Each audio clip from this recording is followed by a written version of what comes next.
ನನ್ನ ಅಪ್ಪ ಅಮ್ಮ ನನ್ನಿಂದ ಕಣ್ಣೀರು ಹಾಕೋದು ಬೇಡ, ನನಗೆ ಟ್ರೀಟ್ಮೆಂಟಿಗೆ ಸಹಾಯ ಮಾಡಿರಿ, ನಾನು ಚೆನ್ನಾಗಾಗಬೇಕು,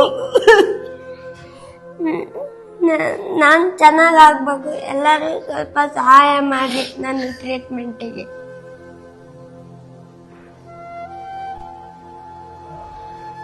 ನನ್ನ ಹೆಸರು ರಾಜಾರಾಮ್, ಹೊಳೆಹೊನ್ನೂರಿನ ರಾಷ್ಟ್ರೋತ್ಥಾನ ವಿದ್ಯಾಲಯದ ಕಾರ್ಯದರ್ಶಿ. ಕೌಶಿಕ ಪ್ರಾರಂಭದ ಶಿಶು ಮಂದಿರದಿಂದ ಈಗ 6ನೇ ತರಗತಿಯವರೆಗೂ ನಮ್ಮ ಶಾಲೆಯಲ್ಲೇ ಓದ್ತಾ ಇದ್ದಾನೆ.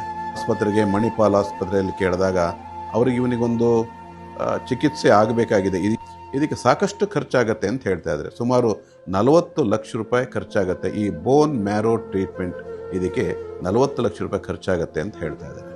ಈ 40 ಲಕ್ಷ ಆ ಬಡ ಕುಟುಂಬ ಅದನ್ನು ಹೊಂದಾಣಿಕೆ ಮಾಡೋದಕ್ಕೆ ಸಾಧ್ಯವಾಗೋದಿಲ್ಲ. ಶಾಲೆನಲ್ಲೂ ಕೂಡ ಹೊಂದಾಣಿಕೆ ಮಾಡೋಕ್ಕೆ ಸಾಧ್ಯ ಇದೆ. ಇದು ಉಚಿತ ಶಾಲೆ.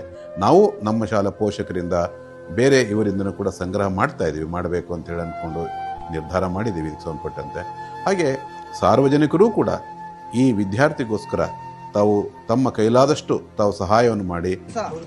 ಕೌಶಿಕ್ ಎಂಬ ವಿದ್ಯಾರ್ಥಿ ನಮ್ಮ ಹೊಳೆಹೊನ್ನೂರಲ್ಲಿ ವಾಸವಾಗಿದ್ದು, ಅವರಿಗೆ ಬೋನ್ ಮ್ಯಾರೋ ಎಂಬ ಒಂದು ಕೆಟ್ಟ ಕಾಯಿಲೆ ಅಳವಡಿಸಿಕೊಂಡಿತ್ತು. ಈ ಕಾಯಿಲೆಗೆ ಸುಮಾರು ಚಿಕಿತ್ಸೆಗೆ 35ರಿಂದ 40 ಲಕ್ಷ ರೂಪಾಯಿಗಳು ನೀಡಬೇಕಂತ ಖರ್ಚಾಗತ್ತೆ ಅಂತ ಡಾಕ್ಟರ್ ಹೇಳಿದಾಗ, ನಾವು ಊರಿನ ಎಲ್ಲ ಪ್ರಮುಖ ಗ್ರಾಮಸ್ಥಗಳೆಲ್ಲ ಸೇರ್ಕೊಂಡು ಈ ಮಗುವಿಗೆ ಯಾವುದೇ ರೀತಿ ಸಹಾಯ ಆಗಬೇಕು ಅಂತ ಹೇಳ್ತಾ ಎಲ್ಲಾ ಕರ್ನಾಟಕ ಜನತೆ ಕೇಳ್ಕೊಳ್ಳೋದೇನೆಂದ್ರೆ, ಈ ಮಗುವಿಗೆ ಹೆಚ್ಚಿನ ಸಂಖ್ಯೆಯಲ್ಲಿ ಸಹಾಯ ಮಾಡಿ. ಎಲ್ಲರಿಗೂ ನಮಸ್ಕಾರ. ನಮ್ಮ ಹೊಳೆಹೊನ್ನೂರಿನ ಹಾಗೂ ನಮ್ಮ ಬೀದಿಯ ಕೌಶಿಕ್ ಎಂಬ 13 ವರ್ಷದ ಹುಡುಗ ಬೋನ್ ಮ್ಯಾರೋ ಎಂಬ ಕಾಯಿಲೆಯಿಂದ ಬಳಲುತ್ತಿದ್ದು, ಆತನಿಗೆ ಸುಮಾರು 35ರಿಂದ 40 ಲಕ್ಷ ಹಣ ಖರ್ಚಾಗುತ್ತದೆ ಎಂಬ ಮಣಿಪಾಲಿಯಿಂದ ಡಾಕ್ಟರ್ ಹೇಳಿರ್ತಾರೆ. ಆದ್ದರಿಂದ ನೀವು ಎಲ್ಲರೂ ಸೇರಿ ಆ ಹುಡುಗನ ಜೀವವನ್ನು ಉಳಿಸೋದಕ್ಕೆ ಸಹಾಯ ಮಾಡಬೇಕು. ರಾಷ್ಟ್ರೋತ್ಥಾನ ವಿದ್ಯಾಲಯದಲ್ಲಿ ಕಳೆದ 2 ವರ್ಷಗಳಿಂದ ಕಾರ್ಯಕ್ರಮ ಸಂಯೋಜಕಿಯಾಗಿ ಕಾರ್ಯವನ್ನು ನಿರ್ವಹಿಸ್ತಿದ್ದೀನಿ.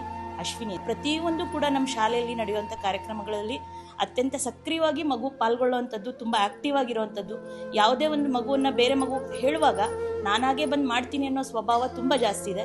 ಅವನಿಗೆ ನಾನು ಬೆಳಿಬೇಕು, ನಾನು ಕಲಿಬೇಕು, ನಾನು ಎಲ್ಲರ ಜೊತೆ ಆಟ ಆಡಬೇಕು ಅನ್ನೋಂತಹ ಆಸಕ್ತಿ ನೋಡುವಾಗ ಈ ಮೂಲಕ ನಾನು ಕೇಳಿಕೊಳ್ಳೋದೇನೆಂದರೆ, ಕೌಶಿಕ್ಗೆ ಆರೋಗ್ಯ ಚೇತರಿಸ್ಕೊಂಡು ಅವನು ಕೂಡ ನಮ್ಮ ಜೊತೆ ಎಲ್ಲರ ಹಾಗೆ ಆರೋಗ್ಯವಾಗಿ ಇರಬೇಕು ಅನ್ನೋ ದೃಷ್ಟಿ ಇಟ್ಕೊಂಡು ನಿಮಗೆ ಎಲ್ಲರೂ ಕೂಡ ಈ ಕಾರುಣ್ಯ ಚಾರಿಟೇಬಲ್ ಟ್ರಸ್ಟಿಂದ ಹಾಗೆ ರಾಷ್ಟ್ರೋತ್ಥಾನ ವಿದ್ಯಾಲಯ ಕಡೆಯಿಂದ ಮಗುವಿಗೆ ನಿಮ್ಮ ಕೈಲಾದಷ್ಟು ಸಹಾಯ ಮಾಡಬೇಕು ಅಂತ ಹೇಳಿ ಈ ಮೂಲಕ ಕೇಳ್ಕೊಳ್ತೀನಿ. ನನ್ನೆಲ್ಲ ಆತ್ಮೀಯ ಸಹೋದರರೇ, ನಾನು ಇವತ್ತು ಶಿವಮೊಗ್ಗ ಜಿಲ್ಲೆಯ ಹೊಳೆಹೊನ್ನೂರು ತಾಲೂಕಿನಲ್ಲಿದ್ದೇನೆ. ಮಗುವಿಗಾಗಿ ಈ ನೇತ್ರಾವತಿ ದಂಪತಿಗಳು ನಿರಂತರ ವೈದ್ಯರಿಗೆ ತೋರಿಸಿ ಕಂಡ ದೇವರಿಗೆ ಕೈ ಮುಗಿದು ಆ ಕೊನೆಗೆ ದೇವರು ಕೊಟ್ಟಂತಹ ಒಂದು ವರವಾಗಿತ್ತು ಕೌಶಿಕ್ ಎಂಬ ಮಗು.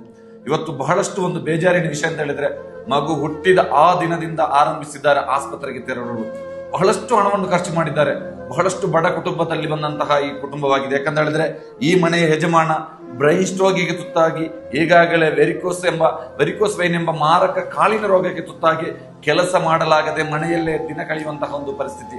ಅಂತಹ ಒಂದು ಪರಿಸ್ಥಿತಿಯಲ್ಲಿ ತನ್ನ ಮಗನ ಜೀವ ಉಳಿಸುವ ಸಲುವಾಗಿ, ಆ ಮಗನನ್ನು ಜೀವ ರಕ್ಷಿಸುವ ಸಲುವಾಗಿ, ಈ ಮಗುವಿನ ಜೀವ ಉಳಿಸಬೇಕು ಅಂತ ಹೇಳಿ ರಾತ್ರಿ ಹಗಲೆನ್ನದೆ ಆ ತಾಯಿ 1 ರೂಪಾಯಿಗೂ 10 ರೂಪಾಯಿ ಬಸ್ಸಿಗೆ ಸಹ ಊರವರ ಮುಂದೆ ಕೈ ಚಾಚುವಂತ ಪರಿಸ್ಥಿತಿ ಬಂದು ಎಲ್ಲರ ಮುಂದೆ ಕೈ ಚಾಚಿ ಇಷ್ಟರವರೆಗೆ 13 ವರ್ಷ ತನಕ ಈ ಮಗುವನ್ನು ಉಳಿಸ್ತಾ ಬಂದಿದ್ದಾರೆ. ಜೀವ ಉಳಿಸಬೇಕು ಅಂತ ಹೇಳಿದ್ರೆ ಈಗಾಗಲೇ ಲೇಟ್ ಆಗಿದೆ, ಆದ್ರೂ ಜೀವ ಉಳಿಸಲು ನಮ್ಮಿಂದ ಸಾಧ್ಯ ಇದೆ.